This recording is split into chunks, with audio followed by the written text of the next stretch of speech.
Welcome to the Firemanship Journal Fire Extinguisher Tutorial.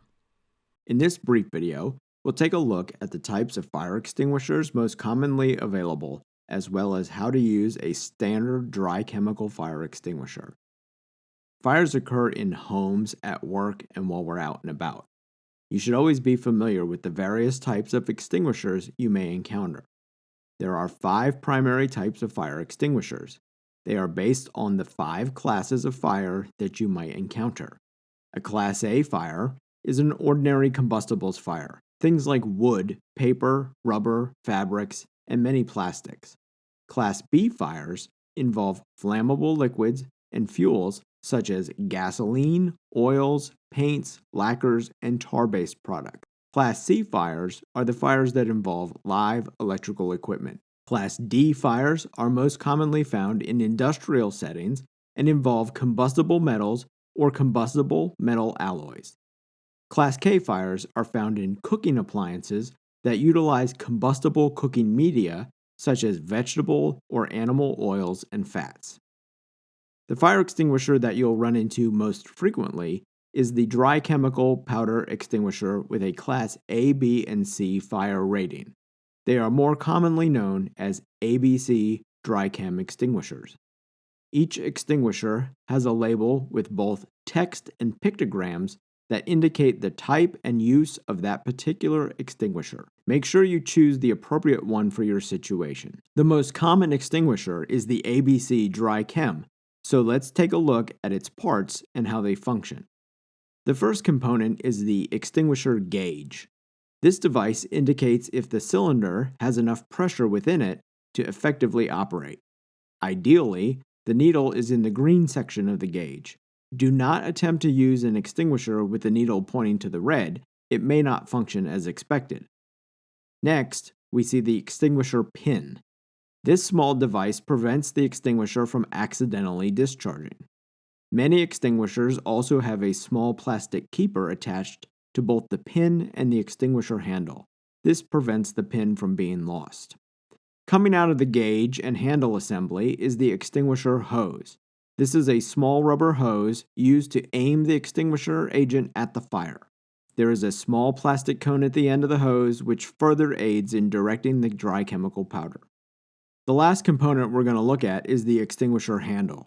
There are 2 parts of the handle assembly. The stationary bottom handle is used for carrying the extinguisher, and the squeezable top handle is used to operate the extinguisher. With a basic understanding of the extinguisher parts, let's look at how to operate common ABC dry chem extinguishers. We'll start by removing the pin. Simply grab the circular end of the pin and pull it out from the handle. Occasionally, there is a small plastic device that holds the pin in place. If that's the case, simply twist it until it breaks and then pull the pin out as shown. Once the pin is removed from the extinguisher, it is live, so use caution to not squeeze the handles together prematurely. A simple mnemonic that can be used to recall the steps of using a fire extinguisher is PASS. P-A-S-S. P stands for pull the pin. A stands for aim the hose at the base of the fire. The first S stands for squeeze the handle, and the second S stands for sweep from side to side. In this clip, we see the firefighter holding the extinguisher in one hand and using the other to aim the hose. He approaches the fire in this ready position, and when in range, which is approximately 8 to 10 feet, he squeezes the handle and discharges the dry powder. As he does that, he sweeps the nozzle back and forth from side to side at the base of the fire. It only takes a small amount of powder to control this fire. Apply the powder and then stop and evaluate its effectiveness.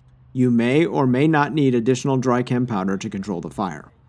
After the fire is extinguished, the firefighter backs away from the fire towards safety.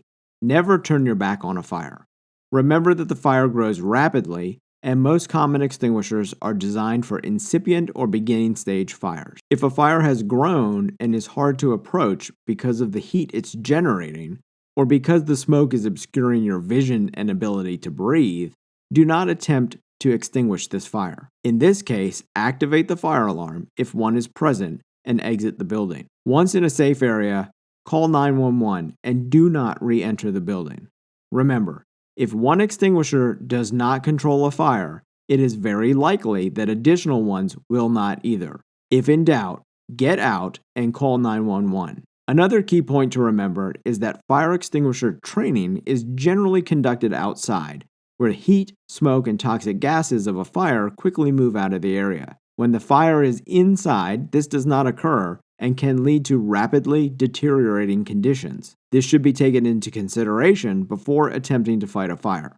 The dry chemical powder will also have nowhere to go and can quickly fill an inside space. Though the powder itself is non-toxic, in a fire situation, it will combine with the other smoking gases, and you might still be overcome. When in doubt, get out and call 911. This short video is designed to serve as a refresher on how to operate a fire extinguisher. You should consider participating in a live extinguisher training when one is available to you. Fires, whether they be in your house, at work, or while you're out and about, occur on a frequent basis across America. Being educated on fire safety, having a pre-fire plan, and appropriate equipment on hand prior to a fire will aid you in detecting, reacting to, and responding appropriately should a fire break out. Items such as smoke detectors, carbon monoxide detectors, and fire extinguishers are critical safety tools that should be in every home. If you need help in selecting appropriate detectors or extinguishers for your home, contact your local fire department on their non-emergency line to set up a time when you can discuss these important items with them. If you have a fire or emergency, please call 911. On behalf of the Firemanship Journal, thank you for participating in this fire extinguisher tutorial. Please be safe.